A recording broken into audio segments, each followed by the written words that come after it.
Hello everyone, welcome back in মিষ্টি Prius আনাদার্স mini blog. আশা করছি তোমরা সবাই খুব ভালো আছো আর আমরাও খুব ভালো আছি। সকালে ফ্রেশ হয়ে সোজা চলে গেছিলাম ঠাকুর ঘরে ঠাকুর প্রণাম করতে। আর আজকের ওয়েদারটা ছিল ভীষণ মেঘলা।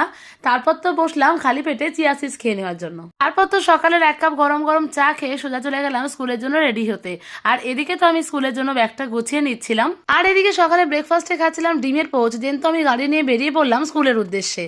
এদিকে তো বর্দি ভাই বেরিয়ে যাওয়ার পরে আমি বসেছিলাম পড়তে, আর অন্যদিকে মাসিমণি করছিল দুপুরের লাঞ্চের প্রিপারেশন।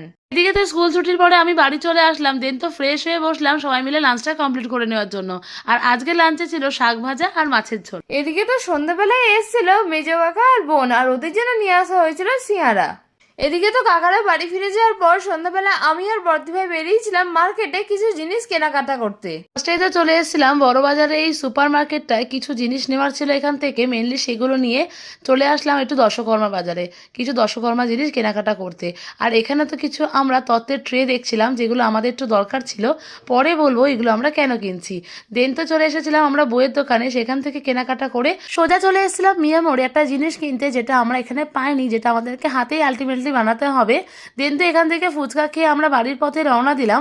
আর আসার সময় তো এখান থেকে বিরিয়ানি প্যাক করে নিয়েছিলাম। তারপর তো বাড়ির পথে রওনা দিলাম, আর বাড়ি পৌঁছতে সবার আগে মায়ের জন্য নিয়ে আসা খাবারটা মাকে দিয়ে দিয়েছিলাম। আর এদিকে তো আমরা বসেছিলাম বিরিয়ানি খেতে। আর তোমরা কারা কারা আমাদের মতো বিরিয়ানি লাভার অবশ্যই কিন্তু কমেন্ট করে জানিও। আর এদিকে তো মাও তো খেতে বসে পড়েছিল আমাদের সাথে। So that's it for today. দেখা হবে পরে কোনো মিনি ব্লগে। Thanks for watching, by.